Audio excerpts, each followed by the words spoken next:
30 செகண்ட்ல இந்த பலூனை உடைக்கலன்னா லெமனை புளிச்சு வாயில ஊத்த போறோம்.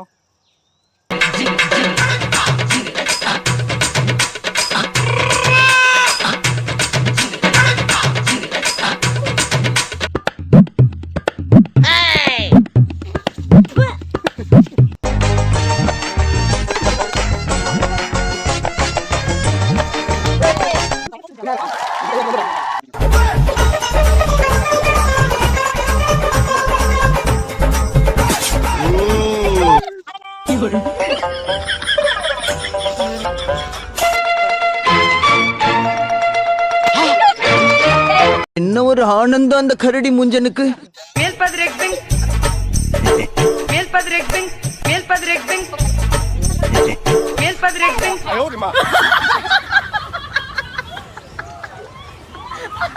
ஐயோ